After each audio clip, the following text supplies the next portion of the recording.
Hi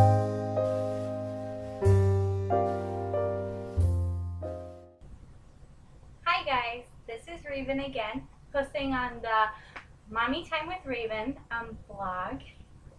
What I wanted to talk about today is the things they don't tell you about pregnancy and labor that I had to find out the hard way. And believe me, I did a lot of researching. I bought the books, I bought everything, and there are a lot of things they don't tell you. For instance, your epidural might not work. In all fact, if you're doing pain meds, which totally understandable, it's your choice, but sometimes it may not work. My epidural did. It worked instantly. It was the greatest thing ever. Some people say they feel like they're paralyzed. I didn't feel that way. It just felt like it took all my pain away. It was great. But some people choose to whose bodies don't metabolize it the way it should. It doesn't work. So my aunt actually had this happen both times in her labors. The epidural did not work. I just want women out there, if you are choosing pain meds, do not be afraid of an epidural.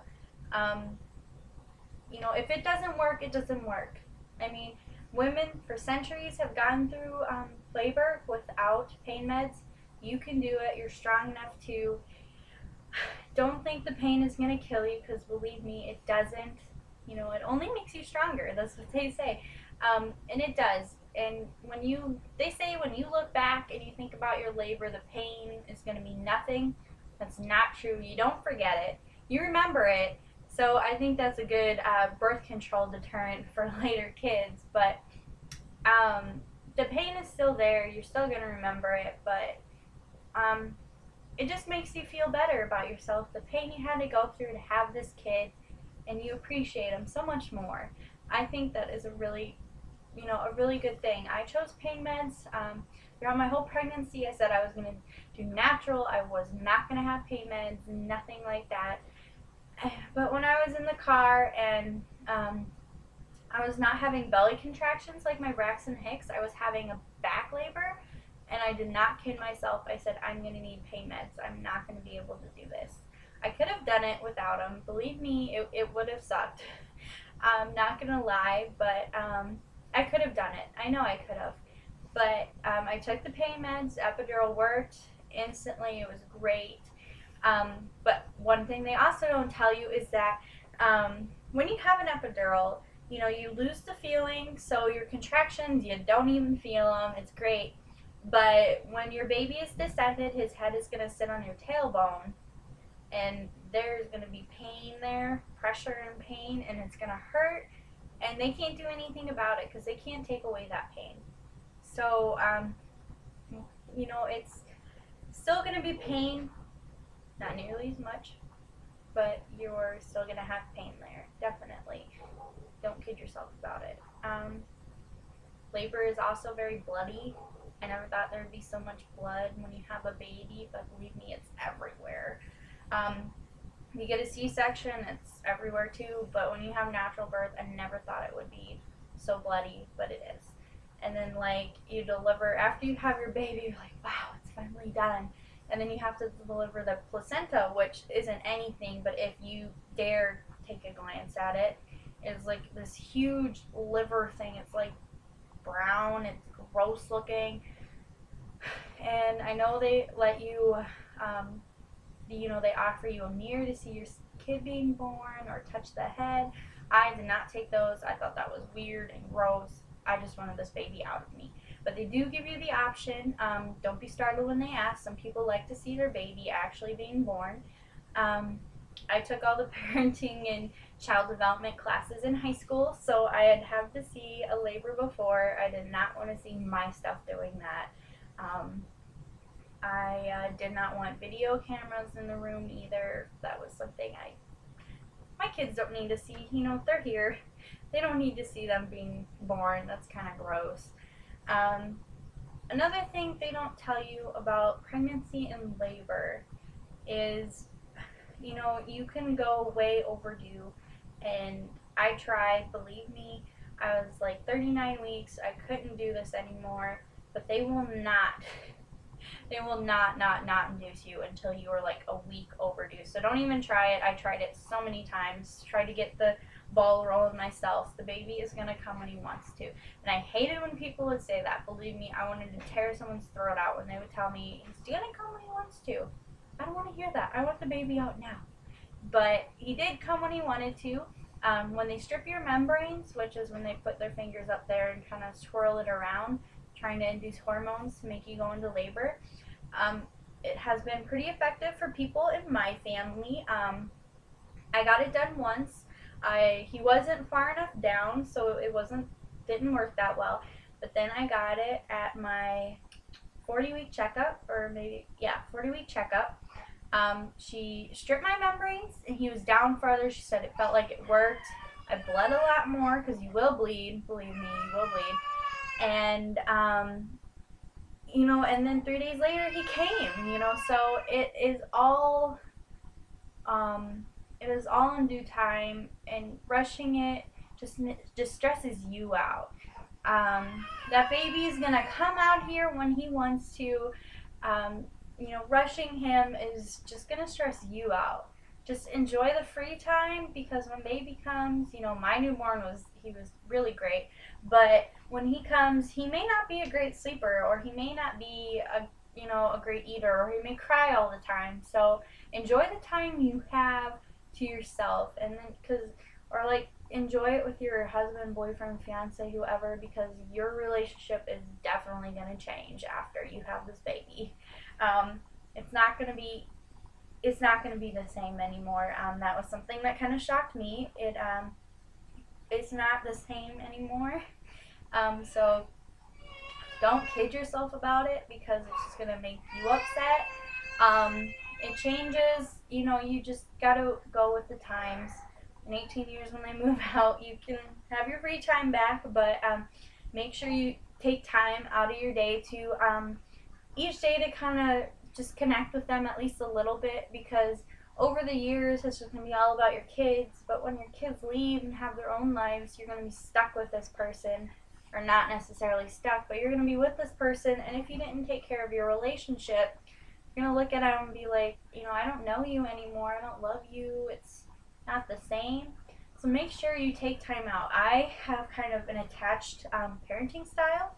I do not let just anyone babysit my kid. I don't leave him often. I don't like to. My kid is my responsibility. I feel like I should be there. Taking time out sometimes is great, but if you're gone too much, your baby is going to not bond with you. Your baby is going to learn to bond with whoever is taking care of them more. So like your mom, if you drop them off at the babysitters all the time, or like the daycare provider who's with them every day, he's going to bond more with those people, because they're going to see him a lot more, especially if you're working. And I understand that everyone needs their own time, and you can do whatever you want because you're a parent and you're an adult, but that baby is going to start to bond with other people. And 15, 16 years down the road, when they're fighting with you and they don't understand you and hate you, I mean, everyone goes through that anyway with teenagers, but later you're going to wonder why this kid wants nothing to do with you. And you really have to bond with your kid, because it is so important that you really take the time out and be there when they're kids. I mean, don't coddle them, don't smother them, don't do anything like that, but actually be there for them. Let them bond with you and have a relationship with you, of course. But Call of the Wild one, believe me. But other things they don't tell you. Yeah, you're not going to be able to have sex for weeks. 6 weeks at tops. But believe me, it's not the most pleasant feeling. It's like, losing your virginity all over again. It's painful. And you're going to bleed a shit ton after you have a baby, like so much. You're going to wonder if you're going to be dying. And your belly, don't let them tell you that you can wear your old skinny jeans out of the hospital. That's not true. You're still going to look like you're pregnant when you leave the hospital. It takes a while for your belly to shrink back down, you know, for everything to contract back down. So don't feel bad. You know, don't feel like, wow, I just had this baby and I still look like I am carrying this baby. But no, everyone goes through that. But it is kind of shocking because no one tells you that. They're like, wow, you'll just be done with it. You know, you can go back to your old life. But that's not true. Your body is not ready. Don't push yourself on exercising a lot after you have a baby. It's just going to be harder for your body. So take it easy. 6 weeks, get used to your baby, fall in love with your baby, get your routine down. Worry about losing the weight after those 6 weeks when it's safe for you and your body.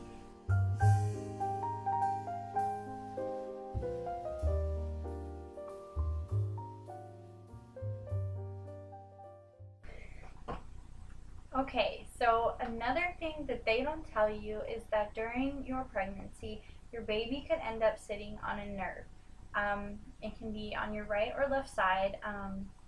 I don't know what nerve it is. But when I was pregnant, when he started getting a little bit heavier, I started feeling just this searing pain in my leg. And I went to the doctor about it, and he just ended up sat on a nerve. So throughout my whole pregnancy, and the bigger he got, the more pain there would be. My left side was just, you know, pain. I'd feel, you know, just sharp, you know, every time I'd walk, it hurt. You know, it really, really sucks. So don't feel like there's anything wrong with your baby or anything like that, because it's not. It's just how he sat, and the bigger he gets, it's just more weight he's putting on it. Another thing that they did not tell me, let me think. There's so many things they didn't tell me, but yet when I have to come up with it, it's hard to think of it. So sitting on your nerve, oh yeah, your labor can take, you know, days. Honestly, it can take over 24 hours, 36 hours, which is crazy. My labor was not that long. You know, and when I was having, you know, I was delivering my baby, I only pushed for 10 minutes. So for a first time mom, they said that was really, really incredible. Usually moms are in there pushing for 2 to 2.5 hours. So if that is what, you know, be prepared for that, because I personally thought I would have died if I had to wait any longer. So be prepared and be informed about what could happen.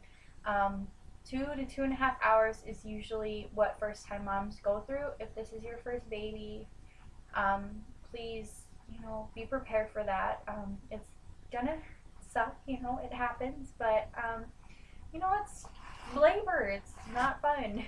It's not a fun thing. I didn't really think pregnancy was that fun either. You know, you're just big and uncomfortable. I feel like I was Elizabeth Banks in What to Expect When You're Expecting, the movie. You know, she wanted the glow, she wanted to be happy and pregnant, and you thought you were so great, but then it ended up just being awful. Like, you're fat. Well, you're not fat, it's the baby, but you're just big and uncomfortable. Your body's changing, your feet kill you. I didn't get swelling in my feet or legs when I was pregnant, but it is a possibility when they swell. I know some women get like the pregnancy feet, or they grow another shoe size, so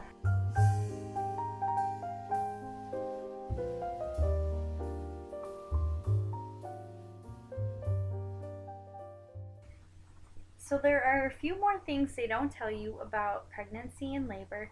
Another thing is that they say, you know, to stay within the weight gain of your pregnancy. That is super important. I could not stress that enough. I mean, I know there's some pounds that you can't help gaining, but you know, technically you don't have to gain more than what the baby weighs. So don't go over excessive saying, oh, I'm eating for 2, you know, it's just the baby weight. Try to stay healthy and fit, because it's going to be a lot easier to you know, lose that weight once the baby comes, because the more weight you gain, the higher your body's going to think it needs to stay at that weight. So don't gain too much. They often say that when you breastfeed, the weight will fall off. That's kind of true. It doesn't just happen like that. It does take a while. So extended breastfeeding, but it might not necessarily work for somebody. So please don't set your hopes on that. Breastfeeding is a good choice and a very important choice for you and your baby. If you choose to breastfeed, some people get sore nipples, a lot of stress on their boobs and stuff. I personally did not have that issue. I did not pump well, so it had to be from me that Hilo would nourish himself and drink. I didn't get sore nipples or anything like that, but I only breastfed for about six months, so my milk production dropped. There are foods and things that bring your milk production down. I know a couple of them are really eating a lot of salts and fats. That will make your production go way down. If you're eating healthier, which again, healthy is important. If you're eating healthier, getting a lot of water, your production is going to be up. You probably will have to get a new bra size after you have baby, because even if you are not going to breastfeed, your boobs are going to be huge and engorged. Even if you aren't going to breastfeed, it's good to pump all that out so you don't get mystasis, which is an infection of the milk ducts. It's very painful and not fun. Believe me, it's not fun. So please look into that. Keep track of what food, how much water you drink. Super important. When I delivered, they give you this jug, and I'd went in before for another exam because I hadn't felt the baby move in a while. So they said to drink 6 of these a day. That's a lot. 900 cc's or 32 ounces of this cup. That is a lot. So make sure you're drinking plenty of water. It's important for the baby. It's healthier. It reuses and recycles the amniotic fluid, and it keeps you from swelling up. I know you're gonna have to pee every 32 seconds. I did. I'd go to the bathroom, come sit down, lay down for like maybe 10 minutes, and be like, I have to go again. If you're having an issue with that, I looked up some tips, and one of them is to lean forward. It's supposed to help empty the bladder better. So if you're pregnant, having to pee a lot, maybe try leaning forward a little bit. It may help empty out your bladder so that you may not have to go in 10 to 15 minutes. I'm sure there are a lot more things I'm forgetting about things they don't tell you in labor and pregnancy, but I'll be sure to post them on my blog and my YouTube channel. I'll try to put them in the little comment bubbles all over.